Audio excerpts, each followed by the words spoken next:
Let this circle represent 1 million US dollars. This is what $10 million would look like. This is what $100 million would look like. And this is what $1 billion would look like.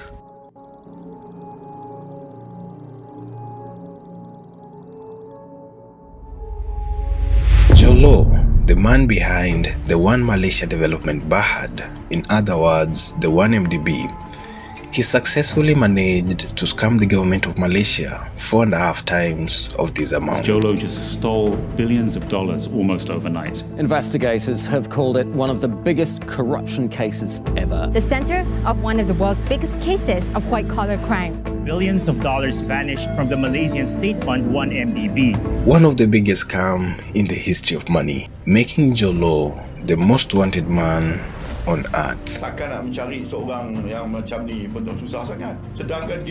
To make the matter worse, this money wasn't tied on assets.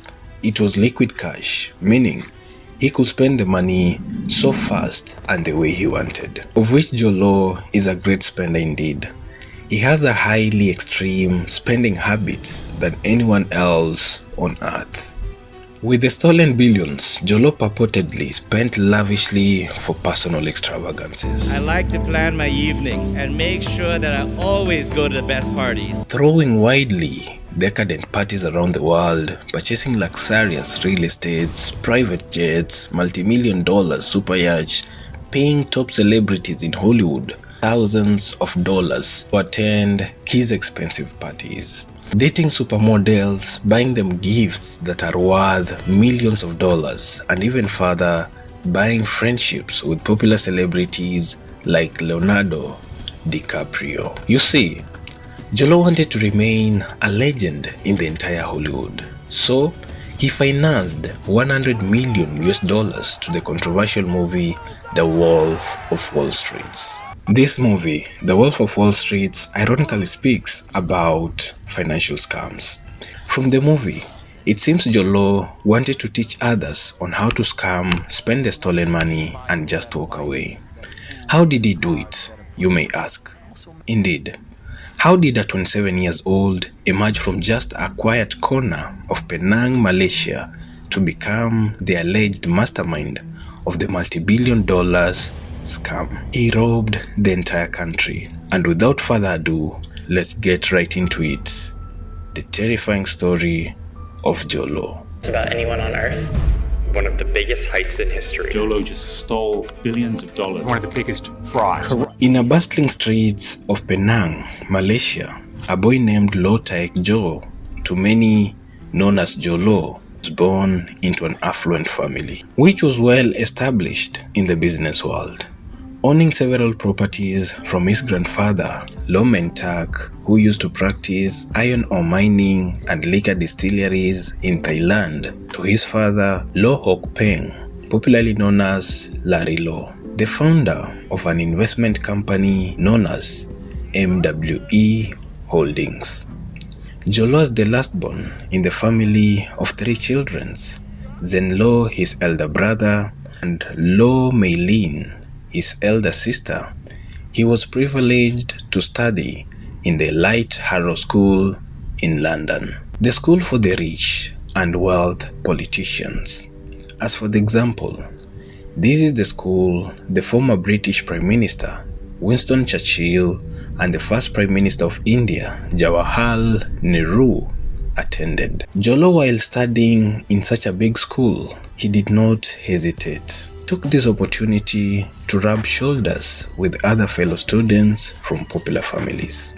After Harrow School, Jho Low went to the prestigious Wharton School in the USA, where he earned his degree in economics at the University of Pennsylvania. And it was during this time, while at Wharton School, that Jho Low started to form connections with some of the world's wealthiest individuals. He pretended that he was from a powerful family, and thus he did all things possible to prove it. But nobody noticed either that he was lying. Jho Low drove expensive, luxurious vehicles while in college, which he hired and blatantly claimed they were his own. Correspondingly to his reputation of getting things done for other people that he had just met randomly, gained him friendship with high-end social circles of wealthiest students at Wharton. And Jho Low appeared more and more successful than he really was. This made him to get close to his targets. Jho Low plans were to learn the power structures and patterns in the families of the most influential leaders in the Middle East, and to understand how and who controls the money flow in each country. And during his research, he realized that Abu Dhabi had a sovereign wealth fund, which is controlled by the government with the main objective of diversifying money received from oil sales into other assets and investments worldwide.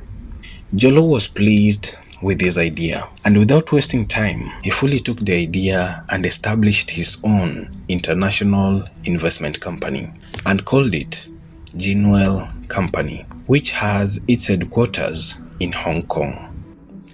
You might ask yourself, why Jho Low decided to set his company's headquarters in Hong Kong rather than Malaysia? You'll come to know later. Let's continue. His company's main agenda was to break deals between the Middle East investors and the government of Malaysia. Connectors and social entrepreneurs in one room truly motivates me. But there was a problem. How to persuade the investors to risk their money into an investment, and also how to get connections to the Malaysian top political officials to engage in business with. Jho Low had an idea. After establishing his company, so he needed actual clients. He went to his old friend, Riza Aziz, the stepson of the Prime Minister, Najib Razak. Jho Low improved his friendship with Riza Aziz, got closer and closer to Riza Aziz, buying him expensive gifts, inviting him to high-end parties, and eventually they became best friends, friends with benefits. And through Riza, Jho Low managed to get close to the Malaysian top politician, who at that time was a deputy prime minister aspiring to become a prime minister. After a little while, the Malaysian government was looking for partners to develop a multi-construction project, but they needed investors to invest in that project. So Jho Low, after hearing this news, he saw an opportunity here.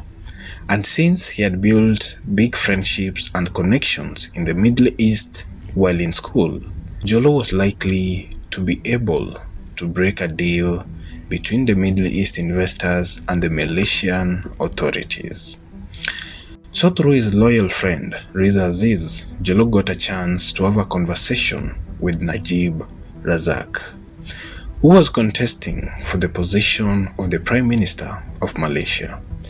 Jho Low wanted to prove his value to Najib, so he gave Najib the idea of having a one sovereign fund and explained to him how it will work for the benefits of the Malaysian people.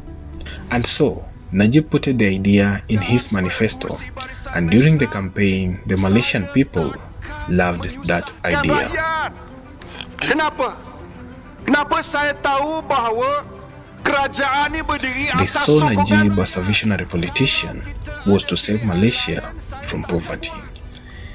Correspondingly to this, Najib won the 2009 election and he became the Prime Minister of Malaysia. In his first year in office, he established One Malaysia Development Berhad, a sovereign wealth fund, as per the advice of Jho Low. Jho Low, after helping Najib to become Prime Minister, he didn't stop there. He wanted to be trusted fully, and so he made a deal with the Middle East investors and Malaysian government, and gave all the credits to Najib Razak. This idea made Najib even more popular among the Malaysian people. They saw him as a person with the ability to attract big investments into the country, hence boosting the economy of Malaysia.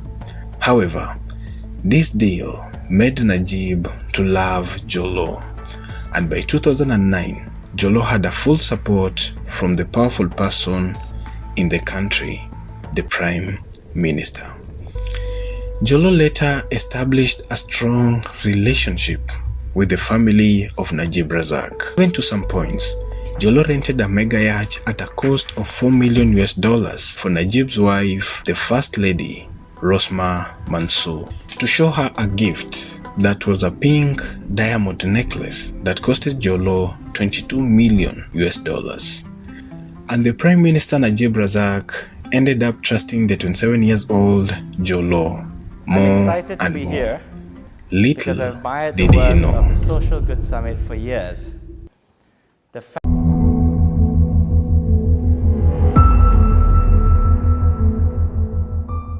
Low was also instrumental in the establishment of the One Malaysian Development Berhad, 1MDB. He approached the Prime Minister and advised him that Malaysia should have their own One Sovereign Wealth Fund, similar to the other countries in the Middle East, which could be used to invest all around the world and improve the country's economy.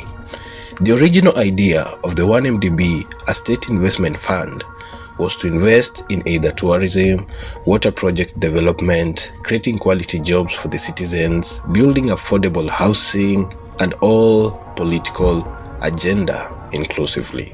Najib accepted the idea because he trusted Jho Low, and he was to benefit politically from that idea.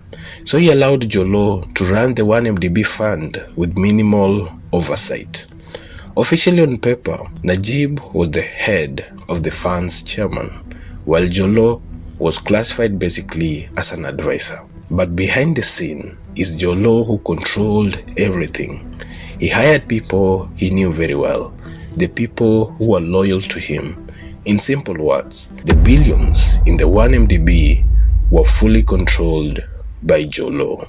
Some months after the elections in September 2009, Jho Low had found the first deal for the 1MDB to invest in Saudi Arabia oil company known as Petrol Saudi. This investment was to cost $1 billion from the 1MDB.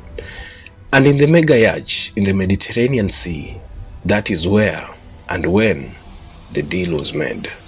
Inside the yacht was Jho Low, the two co-founders of Petrol Saudi Company Limited, Najib Razak, his wife Rosma, and their two children.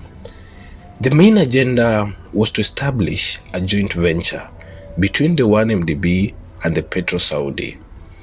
And by the end of September the same year, 1MDB had invested its installment of $700 million to Petrol Saudi. But this money never made it to the joint venture. What really happened? You see, Jho Low diverted this amount into a company called Goodstar Limited, which had a bank account in Switzerland. And when the board questioned where the $700 million had went, Jho Low claimed that Goodstar Limited is owned by the Saudis. They sent the money there to clear the debt of the Saudi before the venture could continue. But all of these were lies. This Goodstar Limited was a shell company which is using bearer shares. In short, bearer shares is a type of shares where whoever holds the physical certificate of the shares has full ownership of it. Like the normal shares that is obviously registered by an individual name, this method is used mostly by conmen and fraudsters, since it's hard to know who really owns the company. It was later discovered that there were only one physical share, and that share was held by Jho Low, meaning Jho Low had just paid $700 million from the 1MDB fund to Goodstar Limited bank account, which he owned 100% of the shares. On paper, it seemed like 1MDB had simply invested in Petrol Saudi, the joint ventures planned, but in reality, Jho Low had just paid himself $700 million.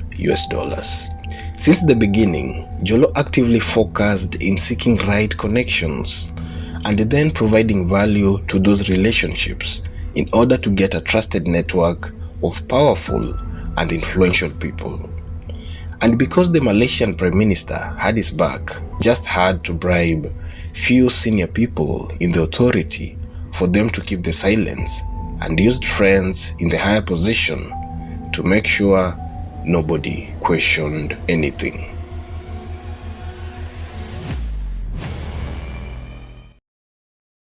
With all of this stolen money, Jho Low started spending the money lavishly on luxury, partying with celebrities, buying them expensive gifts. Jho Low even bought Kim Kardashian a white Ferrari worthy over $325,000 for her wedding, paid Kanye West to appear in his party in France, among many celebrities. He bought his girlfriend Miranda Kerr $8 million jewelry, acquired a multi-million super yacht, sport cars, high-end penthouse, and expensive Picasso paintings. As you can see, despite his age, he was able to fool everybody, both the wealthiest and the powerful people on the planet. And his bold strategy had placed him in the orbit and landed him a seat in Palazzo, as he was busy doling out favors.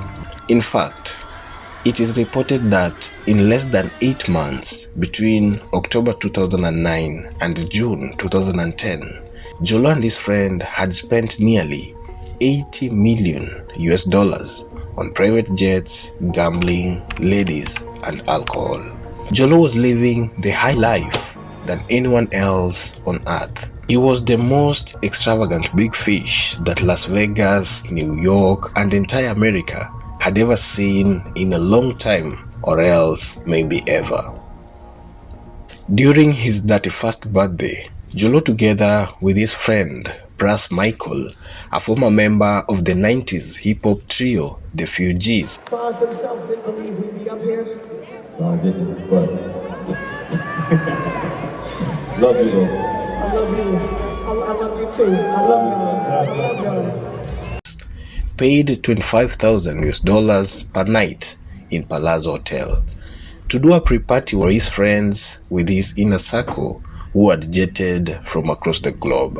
In that party, there were Swiss Beats, the hip-hop producer and husband to Alicia Keys, Leonardo DiCaprio, alongside Benicio del Toro, having talks with Jho Low about some film ideas. This is after Jho Low had funded $100 million to DiCaprio's movie The Wolf of Wall Street, which was still filming at that time. You see how daring Jho Low is, funding $100 million for a movie production. That one was too risky, but it didn't feel like it's anything. Jho Low ultimate birthday party is rumored to have costed millions of dollars, because it is very rare to get so many top actors and musicians together at a single event outside the big awards events like BET or Grammy Awards. But this was a huge win to Jho Low. His extravagant parties helped him to grow his status, thus attracting more powerful people in his life. Incredible honor. Joey, Riz, and Joe, thank you for being not only collaborators, but taking a risk on. Jho Low didn't stop there. One time, for the New York celebration, he wanted to experience it twice alongside some friends and celebrities. So he got into a private jet and flew to Sydney, far end the east in Australia, and celebrated the New Year once. They then boarded back to the jet, back to Las Vegas, far west in the USA, in order to celebrate the countdown of the New Year to the midnight, a second time in the same night.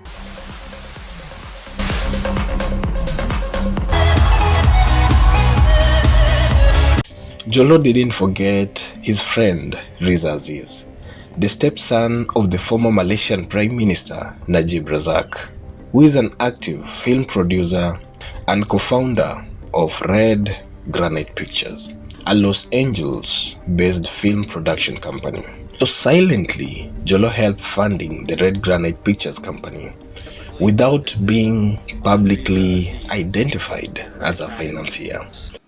Approximately $238 million was wired to Red Granite Capital in Singapore, an entity controlled by Aziz.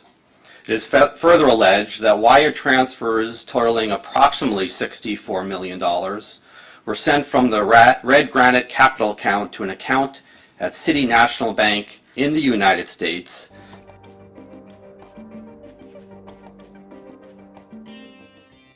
Rumors started swirling about the stolen money of 1MDB. The Malaysian Authority and the US Department of Justice, among other 6 countries, started investigation. $1 billion in assets associated with an international conspiracy to launder funds stolen from One Malaysia Development Berhad, or 1MDB. Unfortunately, sadly, tragically, a number of corrupt 1MDB officials treated this public trust as a personal bank account. And they realized that more than $4.5 billion was diverted from the 1MDB to Jho Low and other conspirators, including officials from Malaysia, Saudi Arabia, and the United Arab Emirates. You may ask yourself, how did they manage to steal such a large amount of money? Just imagine, $4.5 billion. This is how they did it. This is Tim Listener. He was the head of the Goldman Sachs Asian division. You see, Goldman Sachs is an investment bank. It deals with a wide range of financial services to its clients that includes corporations, financial institutions, governments, and wealth individuals. Jho Low, the mastermind of the scam, used his relationship with Tim Listener and bribed him to help writing the 1MDB bonds in the international markets. And since Goldman Sachs had a good name and it was trusted by investors for its good reputation, the Malaysian authorities believe that Goldman knew that money was being misappropriated. This was not rogue traders. Right, These are very senior people, and they went all the way up the food chain at the firm, and they should have known. Jho Low made a deal to use Goldman Sachs to pair the 1MDB with Abu Dhabi Sovereign Wealth Fund. 1MDB is willing to pay them huge fees to raise money quickly and quietly. There's also, this is a new frontier for Goldman in Asia. They think there's going to be a lot of investment, a lot of economic growth, and they want to be the US investment bank that's leading. However, the investors agreed into investing in 1MDB by buying the bonds. These sales raised billions for 1MDB fund and also benefited the bank with some $600 million in fee and secured large bonuses for its executives. In 2012, the 1MDB had issued $3.5 billion in bonds through Goldman Sachs, of which it was ended up being diverted by fugitives to offshore bank accounts and shell companies. Nevertheless, you cannot run away from justice. Goldman Sachs, an investment bank, was charged under the Foreign Corrupt Practices Act and agreed to pay over $2.9 billion in a settlement with the US Department of Justice. In a corporate, criminal, foreign bribery resolution, and requires the bank to pay a total of over $2.9 billion in criminal fines, penalties, and disgorgement. This is after the bank was found guilty of a 2013 state-guaranteed Wall Street powerhouse Goldman Sachs accused of fraud, knowingly and willfully cheating clients. Top executives boasting about the profits they made during the housing crisis. Goldman executives held their ground. Regret to me means something that you feel like you did wrong, and I don't have that. All the people who were involved in the scandal, it was time to pay for it. The 1MDB scandal affected the reputation of Najib Razak. Citizens of Malaysia began to protest his regime of corruption. Najib responded by firing his deputy, Muhyiddin Yassin and the Attorney General Abdul Ghani Patil, who were among the people who were chairing meetings for Najib's resignation or removal. During the 2018 elections in Malaysia, Najib lost the elections, and it was for the first time his party UMNO to lose power since the independence. The new elect Prime Minister Mahathir Mohamad reopened Malaysian investigation of the 1MDB scandal. The anti-corruption police unit raided Razak's house. The police seized 267 handbags, 423 valued watches, and 12,000 pieces of jewelry, estimated to be worth 270 million US dollars. I think this is the biggest seizure in Malaysian history. Najib later was charged with criminal breach of trust, money laundering, and abuse of power. Najib is now serving 12 years in prison since 2020.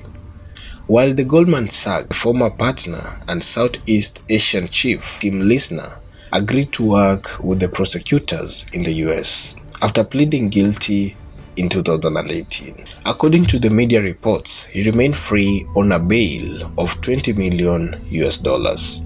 On September 1st, last year, 2022, Najib's wife, Rosma Mansour, was found guilty of 3 counts of corruption by the Malaysian High Court and sentenced to both a 10 years in jail and a fine of $970 million. While the alleged mastermind, Jho Low, is on an international escape, hopping from country to country to evade arrest. His influence and wealth allows him to stay a step ahead of the authorities and policemen. He is now seeking refuge in countries like China, where he believes is beyond the Malaysian authorities.